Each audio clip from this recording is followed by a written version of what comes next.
sobra. First of all, thank you so much sa aking Kuan on One family.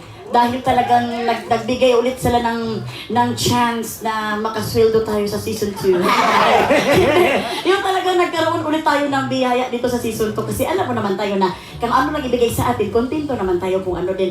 Pero itong season 2 is the early Christmas gift. Grabe naman ito. And November 12 na siya, kaya unta ka nang inyong palagpason kay daghan pud siya.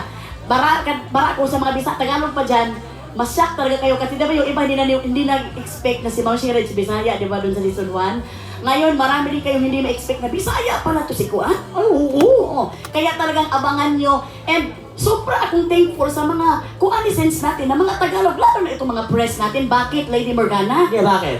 Hindi naman ako nagtanong, ako din magsagot. Kasi siyempre. O diba, bakit? Ganun lang siya. Ay, ganyan talaga kami mga Bisaya, yung mga utak namin medyo nag-alog-alog, ganyan. Oo. So kasi, alam mo, ano nga yung tanong ko? Hindi ko nga alam. Hindi, Yung mga press natin. yung mga sobrang thank you sa inyo mga press dahil nga sa inyo na parang nagkaroon talaga tayo ng chance na mapagkalat yung itong ating Kung Ano Naman season 1. And kayo din na nanonood ng mga Tagalog dyan, kahit na hindi nyo naintindihan ng Bisaya, parang nagkoreanobela kayo, yung isang mata na sa panood, isang mata nandito sa ilalim, talagang nanonood talaga, kaya nagtitiis kayo, kaya maraming Tagalog na nagsasabi kayo, nanonood ako ng Kung Ano Naman mo. Oo nga. Kaya thank you so much sa inyo kahit hindi nyo naintindihan. Yung mga Manila friends ko, sabi lang, Morgana, kailan ka mag-guest ng ganyan, diba? Sana naman po, diba, Sir Alex, diba? Oo. Nauna yung dalawa, tapos ako, hindi pa. Sir Alex naman, beke naman. Beke naman. Siyempre, wala yung problema na. Ano sa season 2? Ayaw ka goal sa season 3 ka. Ah, oo. Pwede po, season 4. And of course, palakpakan natin, of course, Miss Melay Cantidevos Francisco. Thank you. Isang masikabong palakpakan naman po dito sa ating live audience. And eto na, of course, aside sa mga guests natin na mapapanood, ayan po dito. Jut lang ha. Wala yung problema kasi aside sa mga guests natin mapapanood, marami tayong mga surprises. Pero lahat kayo nakita ko na parang na-surprise kayo, isa lang ang hindi na-surprise sa inyo. Oh, ang ating cameraman na si Tamar. Sobrang po sa niya, mahal na niya. Hindi, talagang maraming mga surprises. Ang mga new na talaga na mangyayari sa Kuan on One, siyempre mga new mga guests. Actually, yung ibang mga, mga Bisaya natin na mga celebrities, gusto talaga nilang sumali. Pero ulit pa, sabi ko, sige lang, kaya ito nang damihan natin ang mga season, okay? Pero ito, sa new season natin, hindi lang mga celebrity ang ating mga kasama. Hindi lang din mga influencer, kasi nakita nyo marami influencer, kundi may mga sports. Nakita nyo naman, di ba? Oh, kita-kita nyo, di ba, na may mga sports tayo, nangati yung book, no? And then, meron din tayong mga drag queens! Yes, mga drag queens, mga influencers, and of course, halos lahat household ng mga Yes. Bisaya na celebrities. Oo. Kaya naman, of course, Miss Melay, paano po maging super kapamilya po mga kaibigan? Kaya naman po ito, of course, ang Super Kapamilya members on ABS-CBN Entertainment YouTube channel. Every episode will have an extended scene available weekly po yan mga kaibigan. Of course, once again po, ang Kung Ano Naman extended scenes for the entire season is available for Super Kapamilya members on ABS-CBN Entertainment YouTube channel. Paano po maging isang Super Kapamilya? Simple lang po yan mga kaibigan. Go to ABS-CBN Entertainment YouTube channel and click join.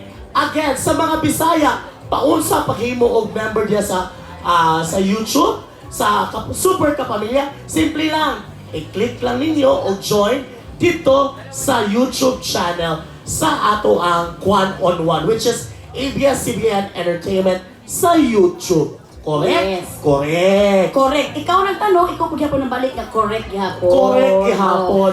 Kaya nga naman, ang Super Kapamilyas kasi is mayroon siyang extended na question and answer. So, dapat ka nang, sa mga hindi pa nag-join dyan, mag-join na kayo. Oo. Para talagang hindi kayo malate sa mga bago na mga chika. Bagong chika, kung gusto nyo i-review itong mga chika na nakalimutan ko Oo. ito, tapos gusto mong ikan, go na po mga kaibigan sa ABS-CBN Entertainment YouTube. At yung mga napanood nyo dito sa normal na YouTube, meron ditong extended na hindi nyo mapapanood dito sa normal na YouTube. Ay, perfect. Dito lang yan sa Super Kapamilyas. Kaya mag-join na kayo dyan, okay? Aha. Yan o, di ba? Simple lang po. Join lang po. Kaya naman, para ma-join na po natin ang ating mga press, mga kaibigan, eto na, dumako naman tayo sa Q&A with Nelay Cantiveros.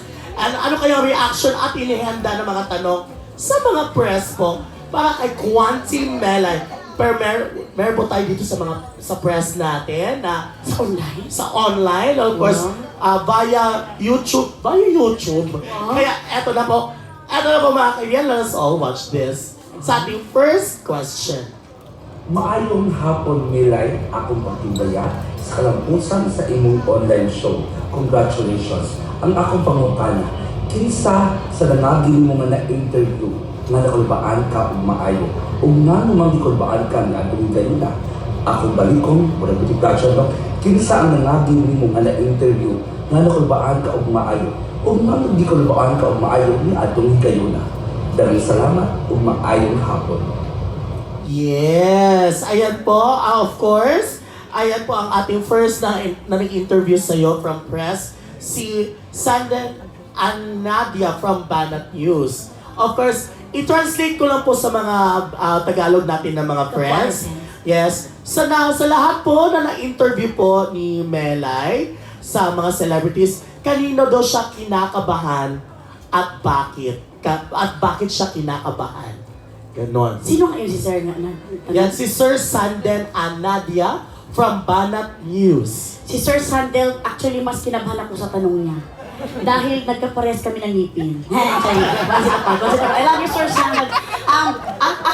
Alam mo, Sir Sandel, I'm sure nanonood siya ngayon live na live. Ang pinakakabahan talaga ako kung sa in-interview ko sa lahat, si JK Loboho. Ay, bakit? Natakot talaga ako sa kanya kasi siyempre may tanong kasi ako na hindi ko alam, matatanong ko pala sa sobrang enjoy namin ng Bisaya namin ba. Ngayon, baka masuntok niya ako ba sa tanong ko kasi siyempre pag sobrang private ba ya? Sa sobra kasi Bisaya na private na ako magtanong. Yung bang mas nalalim pa. Mas lumalim pa yun na parang sobrang baka hindi niya i-open yun. Because siyempre alam mo ba ya pag private person ka, ayun ba ya pag lalo na pag lalaki baka masuntok niya ako. Pero mabuti naman nag-open up siya doon ng sobra-sobra. Doon ako sa kanya talaga natudo, natakot. Hindi ako natakot kay Ate Silves, kasi Ate Sylvia, sobrang close man kami yan. Simple lang kayo. Si Hanabishi o si Kuan, si Kiana. Medyo hindi ako natakot kasi talaga nagandahan ako. Mas natakot pala ako kay Darla at kay Alora. Kasi nung sinabihan ko siyang bulldog at saka pag medyo mabubugbog na nila ako. Kaya sabi ko magdedelikado na yung bakit ako makalabas sa ABS ng buhay. Sabi na I love you Lars and I love you Madam Darla. Pero talagang kay Kuan talaga kay JK Labajo. Ay! Hindi pala! Ngayon pala no. Interview ko na kasi hindi nyo pa napalabas. So, kaya natatakot ako. Abangan nyo sa season 2. Kaya talagang medyo na ganun ako. Okay, baka kaya alam ko yung JK Labajo, baka manuntok siya ba? Pero ito sa season 1, sino yung kinakabahan mo na? Kinabahan ako kay, aside kay Madam Darla at kay Alora, kinabahan ako kay Kuan.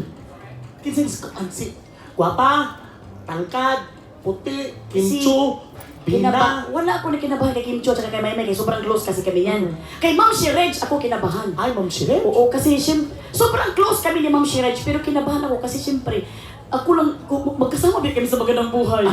Siyempre, alam mo yung kapwa mo, kaibigan daw, sabi, baka ma-judge ako ni Ma'am Shirej sa hosting ko dito ba? So, pero si Ma'am Shirej is a very loving talaga siya na Ma'am Shirej. Talagang nag-open up talaga siya doon ang pagka-open doon sa... Is very idol, ay na ko na si Miss Regina. Nabis ka na sa woo!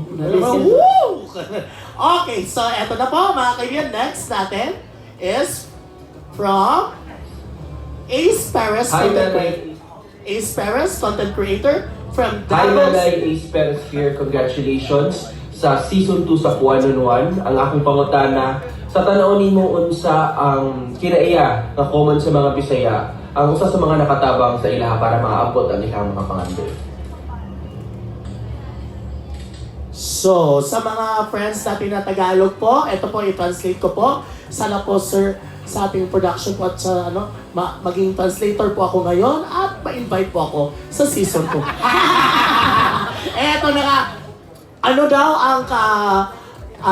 ang characteristics ng isang Bisaya na parang same kami na characteristics na, and of course, para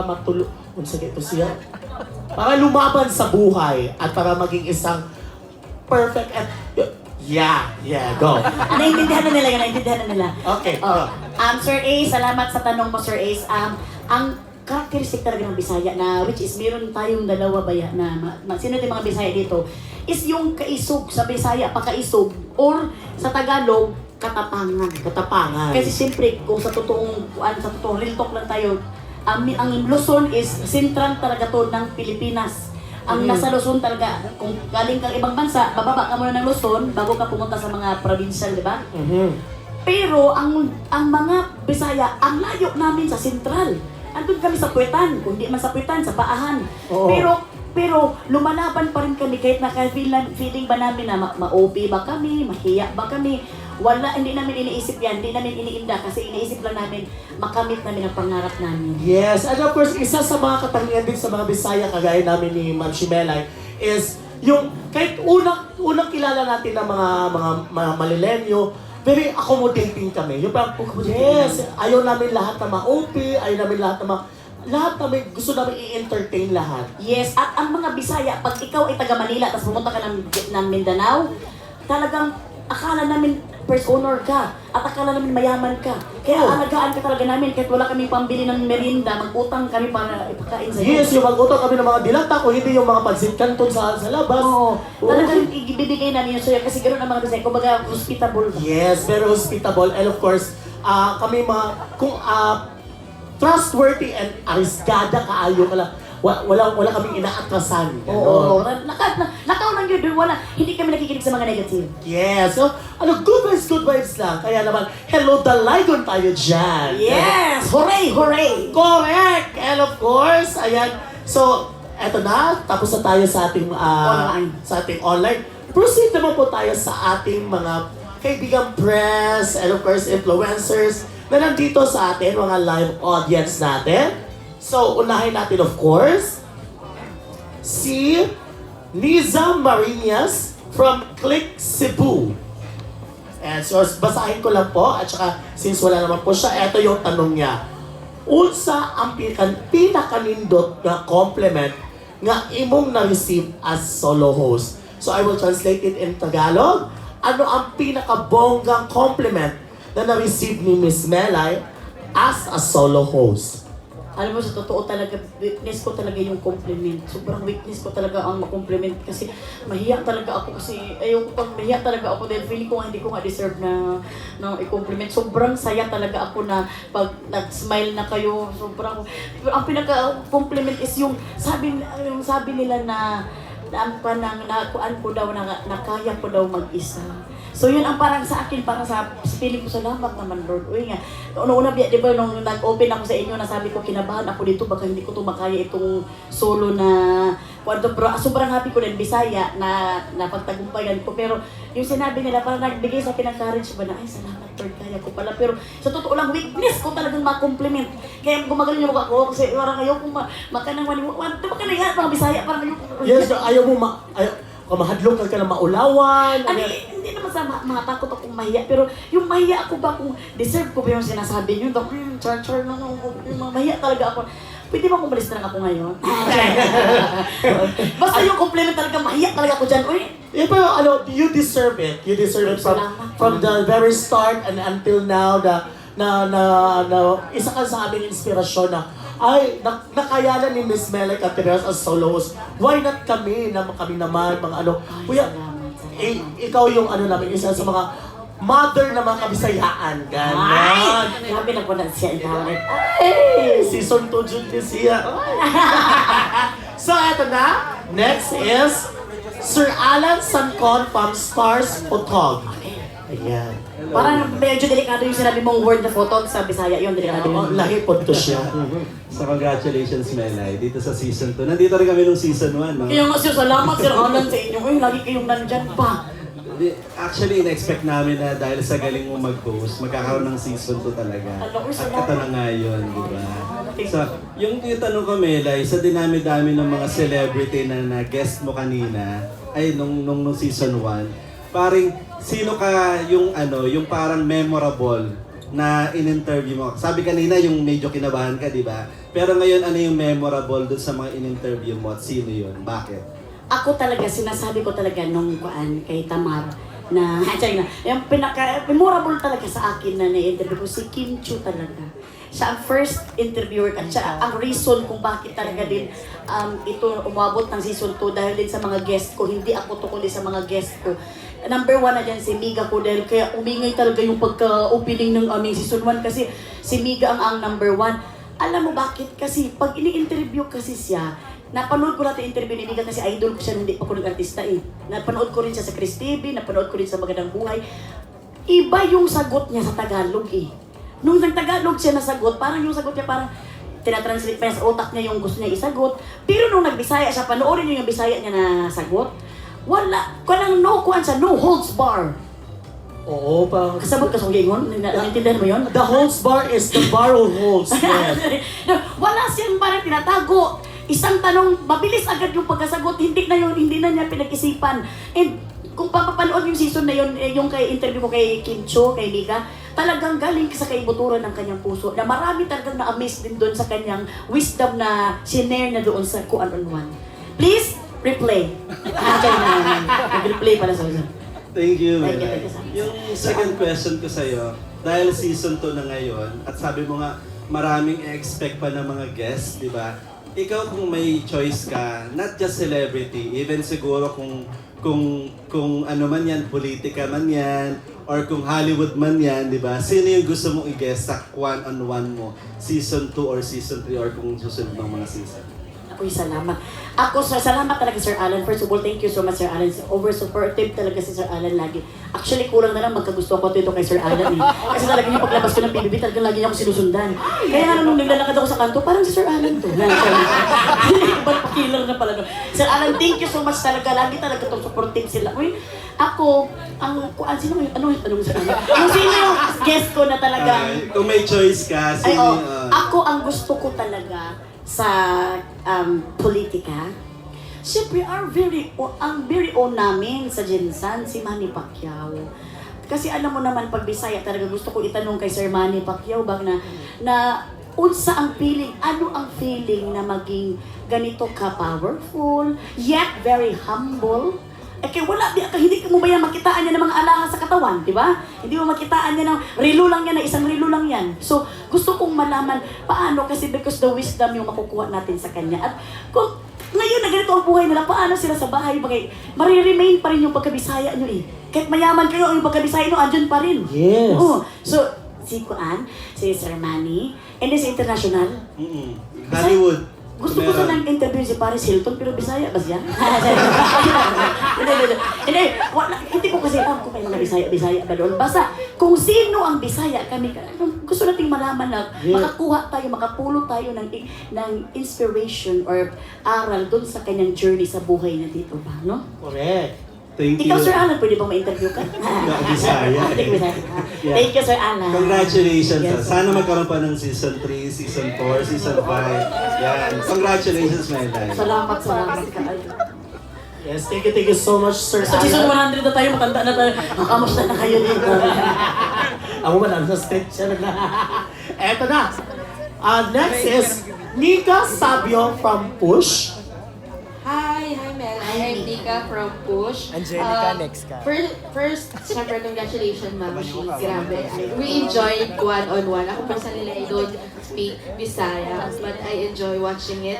My first question would be, if given a chance po na kayo, dadalhin mo yung one-on-one in any places around Visayas or Mindanao, ano po yun and sino yung guest na dadalhin mo para doon i-conduct yung one-on-one interview? Kung dadalhin ko, mag-interview ako ng isang Bisaya, Anyone po. Tapos Anyone. dadalhin niyo po siya sa place. Bale, parang one-on-one on wheels ang atake niya. ay, on wheels. Kung pa sino sa kanya, no? Na jeep, sa jeep, no? Or tricycle niya. Magsigawan na kami kasi hindi na maingay. Ang ingay ng motor. Ano yung sabi ko? Siguro ang dadalhin ko, sobra kasi ako na-amaze sa yung taga Davao na nanay ba? Taga Davao na nanay na nanonood ako sa apo niya. Kaya ang apo niya kasi si Mako ba yun? Si Mako? Si Mako, si Lula Windy. Si Lula Windy ang gusto kong interviewin. Tapos kasi si Lula Windy is yung kanang may apo siya na si Mako. Tawang-tawa kasi ako dahil in-interview siya ng apo niya. Sabi ng apo niya, Lola, bakit naka-white si Jesus? Bakit laging naka-white si Jesus? Sabi niya sa lola niya. Ang lola niya kasi laging nagagalit sa kanya kasi tanong ng tanong. Sabi niya, ay hindi ko alam, hindi naman ako naglalaban ng damit ni Jesus.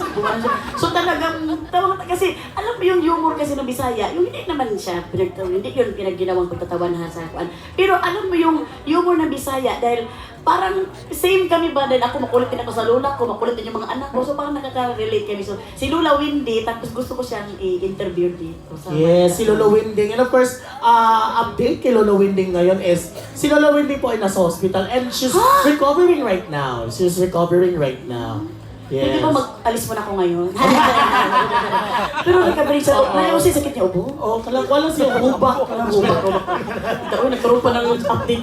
Lola Windy, get well soon. Yes, yan po so, di ba? Updated kay Lolo Winding. And the first time, po? Next question ko lang po is, beside po doon sa mga ini-interview ninyo, natutuwa din po kami sa mga segments and portions. Sa inyo po, ano yung favorite segments ninyo and bakit po yun yung favorite segment nyo sa Kuan on One? Ako, ang favorite kong segment sa Kuan on One is yung bago ngayon sa season 2, yung Kuan Sends. Kuan Sends. Kasi, di ba ang tawag ako sa mga tao is Kuan Sends. Kali Kuan Sends. I-send kasi. So, mayroon connection ang mga Kuanisens para mapaabot nila sa kanilang idol na interviewin ko kung ano yung gusto nilang i-shout out at kung ano ang gusto nilang itanong.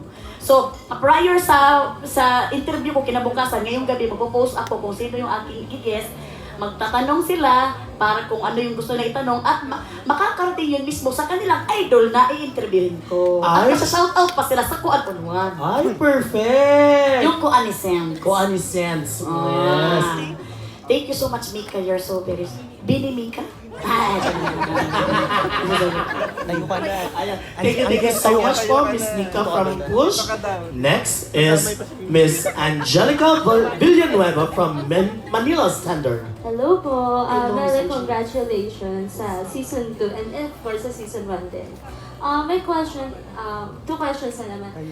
First of all is, kung given the chance na mag-interview ka, no, ikaw naman yung interviewin, sino yung gusto mo mag-interview sa'yo para, halimbawa kung magkaroon na ng special episode, like anniversary episode, ganyan, sino yung gusto mo?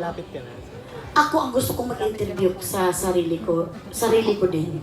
Sarili ko. Ano ko ba? Salamin. Kamusta ka? Okay lang ako. Hindi, ako ang mag-interview sa akin. Sobrang thank you, Lord, naman sa opportunity at mangyari talaga yun. Pero siyempre, ang gusto ko mag-interview sa akin, kundi walang iba kundi ang aking dalawang mamshi. Mamshi Reg at Mamshi Jules. Kasi alam mo naman na sobrang comfortable talaga ako sa kanila sa magandang buhay. That's why, kapag sila ang mag-interview sa akin, nalalabas lahat ng mga kuan dyan, mga uhog sa ilong, magkakaiyakan pa yan. Ano ba yun? Yes. And saka magtatawanan ng walang humpay. Correct. Parang, ano siya, parang all throughout laugh and of course, mixed emotions. Yeah. Yes, Yeah. mixed emotion. Maraming salamat, Miss Angelica. Ang last question po, sa Season 1, ano po yung greatest lesson na natutunan niyo po sa lahat na na-interview niyo? Ako, ang greatest lesson na natutunan ko talaga sa lahat ng na-interview ko is yung paghikab nitong nasa likod ni Kuan. Nandiyan yung, ito kasi. Hindi, alas 3 kasi ngayong oras ng pag-nap talaga, no? Pero Yes, Maraming kasi oh, siesta time. Thank you so much na nag-waste ng time talaga dito sa akin na mapapakinig kayo. Kahit na antok kayo, gusto niyo na matulog. Kita ko tapag tingin ko kasi nakagano kayo. Ako, ang pinaka-kuan ko talaga. Ano pala yung tanong? Bakit ako napunta sa ganito? Greatest lesson. Ako ang greatest lesson ko na natutunan dito sa season 1, alam nyo, na pag umuwi, pag nag-i-interview ako, tapos pag uwi ko, alam mo yung lahat pala talaga ng mga kalungkutan or yung mga kaganapan ng mga nakakatakot or mga problema, lumilipas lang. Kasi lahat ng na-interview ko nasa-share nila yung mga problema nila, yung mga takot nila, yung mga kalungkutan nila, na kitang-kita naman ngayon kung gaano na sila ka-successful. So sabi ko, in fairness pala talaga, no, lumilipas talaga ang lahat. minsan nga may mga problema na nasosolve lang ng kanya, hindi mo naman sinasolve. So, dapat talaga, no time tayo na mag-worry, no time tayo mag-overthinking, enjoy life lang talaga tayo. Pero wag naman yung sobrang enjoy life na parang ka na, parang enjoy life in a right way.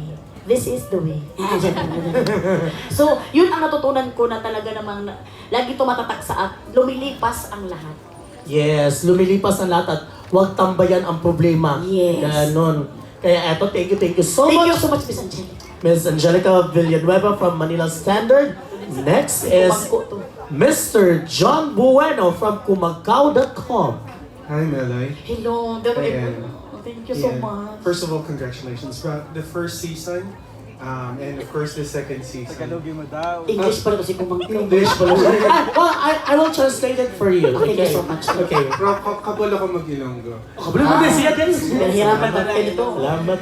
Pero first, I'd like to ask you, Melay, kasi nakita ko na yung recent posts mo is involving your daughter na nagkasakit din. Paano ka nakakapagpahinga sa ganito ka-busy na buhay? Natakot ako na high blood ako ngayon na pero may nag-English. Pero Tagalog pa rin pala yung okay lang siya. Okay, salamat Lord. Ako nakapagpahinga ako. Alam mo, makakapagpahinga lang ako talaga no kapag healthy yung anak ko. Kaya kahit may trabaho ako, wala akong problema magtrabaho, andyan pa rin yung pahinga. Pero once na si Stella yung kagaya nung nagkasakit siya, doon ako walang pahinga talaga. Talagang yung gabi noon talagang full of prayers, hindi ako makatulog kasi lagi mo tinitingnan, sinecheck ko, nag-overthinking na ako sa grabe yung isip ko, sobrang takot ko kasi anak mo eh. Kaya sabi ko, ngayon nga in Jesus name, thank you Lord na gumaling na siya. Ngayon ako makakapahinga. Yun talagang inhale, exhale ko. But then again, kung sinasabi mo ko, parang ako nakakapahinga, pagkasama ang pamilya ko every now and then, they are my Refuge. salamat. Thank you for fill in the blanks. Thank you, Melay. Aside from that, my other question is, kanino ka naman natatakot mag-interview? May particular person ba na kinakatakutan kang kausapin or tanungin a certain question? Ako natatakot talaga kung tanungin. Ito talaga aminado talaga ako. Natatakot ako interviewin si Ma'am Annabel Rama talaga. Kasi talagang nakakatakot ba talaga yun? Hoy, Day! Ano ba, Day? Maganunin ka no? Ako din eh, pag in-interview, Diyos ko, ayoko. Oo, nakakatakot yun. So, matalakot ako kay Annabel. Pero sinasabi, totoo talaga sinasabi, face your fears. Yes. So, kailangan kong i-face niya. Kung mag-chance naman na ma-interview ko si Annabel Rama, talagang mag-wear ako ng mga shields. Baka mag-wear ko si Annabel. Ayaw ko ana-anay. Bagong di ka dahil. Ganun sa akin. Pero, kaya naman, siyempre, natatakot ka kayo. Straightforward ba yan si Annabel? Di ba? Kaya, medyo natatakot ako. Pero, ang pinakatakot ko para talaga sa interviewer, yung mag-i-English na. Ito mga Bisaya pa naman, mahilig mag-English. Ano ba yung mga Bisaya sa Cebu? Kaya, yun din, pero nako-conquer ko naman. Conquer. And congratulations again. Alam ko magkaka-season 3. Salamat, Kumagao. Since Melason Day 1, talagang andyan siya lagi. Ay, Thank you just so pala much. siya. Hello po, Sir John Bueno. So, Bakit parang may crush ka sa kanya? oh, di ba? Uy, gwapo kasi dahil. Uy! Di ba natatakot kay Bakit kay Sir Alan? Hindi ka nagpuan kay Sir Alan. Ano ko naman siya, best friend. Gano'n lang mga best friend ko man. Hello! So natakot ka kay Ma'am Annabel Rama dahil. Matakot ako ba na-interviewin siya, but I have to face my fears. Yes, Because okay. my face is my fear. Yes. Oh, ito na. So ito na, ladies and gentlemen, Miss Annabel Rama. Chay lang. Ibang Annabel pa lang, gano'n. So ito na, next is Mr. Carlos Aragon from Mega Kapamilya.